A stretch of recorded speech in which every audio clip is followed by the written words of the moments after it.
कि हमारे यहाँ अरावली पीछे एक बार तो कोर्ट ने कहा था बोल पूरा पहाड़ी गायब कर दिया रे तुम लोगों ने। हमारी हाईकोर्ट में बोलो पहाड़ कहां गया, बोल पहाड़ तो चेप गए सारा।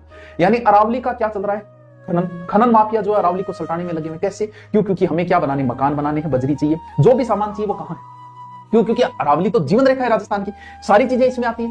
अब वो जो खनन चल रहा है, अवैध खनन कैसे होता है पता है? अवैध खनन ऐसे होता है जैसे मान लो कि इतना भाग किसी को दिया गया, जानो करोड़ों के अंदर चलता है कि ये लो जी, अधिकारी कहेगा ये लो। अब अधिकारी है, करोड़ों रुपए का टर्नओवर होता है इसका खनन का, एक एक व्यक्ति लेता है बोली छुपने के बाद। और मान लो कि इतने से इधर भी खुदाई शुरू कर दी, काम तो अधिकारी का बोलते इतना ही खुदाई।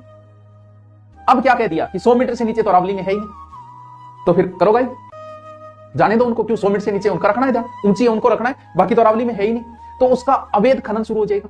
अगर अवैध, अब एक बात बताओ भाई, यहां तो इतना भ्रष्टाचार है, बात तो सुप्रीम कोर्ट ने 100 मीटर की कही होगी, 200 मीटर तक भी लोग 90 मीटर ही दिखा देंगे, 200 मीटर वाले भी नहीं बचने वाले हैं। तो क्यों? काम कहां होगा? अधिकारी करेंगे, अधिकारी पास करेंगे, अधिकारी बनने वाले, अधिकारी नापने वाले। क्यों? क्योंकि करोड़ों का है, लाखों देखिए तो आप 200 मीटर को 90 मीटर में कर सकते हो, और खुद गया उसके बाद कुछ होना नहीं है गायब। तो अब लोग क्या करेंगे? अवैध खनन होगा अरावली। अगर खनन हुआ तो फिर बचेगा क्या? क्यों? क्योंकि 80% से ऊपर ही है, 8 या 10 चोटी, बाकी चोटियां सारी नीचे चोटियां तो सारी हम पूरे के पूरे पहाड़ को गायब कर देंगे। पहाड़ उठाने वाले या तो हनुमान जी महाराज थे या खनन माफिया करते हैं, पूरा का पूरा पहाड़ी हम गायब कर देंगे। तो फिर क्या होगा? अब देखो क्या होगा नुकसान। अगर अरावली में यह फैसला हुआ तो नुकसान क्या होगा?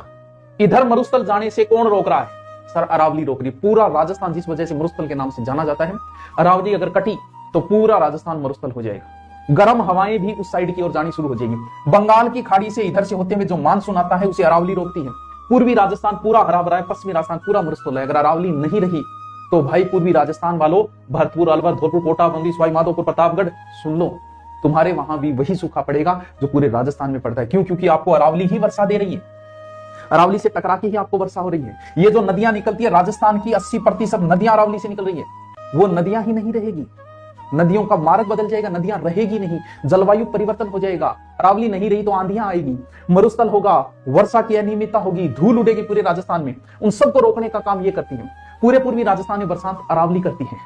जल संकट की समस्या आएगी, कहां आएगी? यहां जयपुर है, टोंक है, इस क्षेत्र में अरावली की वजह, बिसलपुर बांध वगैरह किस वजह से बने? अरावली की वजह से इस क्षेत्र में जल संकट आ जाएगा, खेत सूखेंगे सारे। क्यों? क्योंकि बारिश ही नहीं होगी। शहरों का पानी तक महंगा हो जाएगा अगर यह फैसला मंजूर हुआ। आपको जो हवा मिलेगी वो प्रदूषित हवा मिलेगी। क्यों? क्योंकि अरे क्या राजस्थान था, यहां तो हमने पेड़ों के लिए गर्दनें कटवाई है, वो राजस्थान है। और इस राजस्थान में आज इतना बड़ा फैसला हुआ कि पूरा अरावली, हरी भरी अरावली, बचेगा क्या उसमें? कुछ बचेगा ही नहीं। 80% अरावली गायब हो जाएगी, हरे भरे पेड़ पौधे, कुछ नहीं बचेगा राजस्थान के अंदर।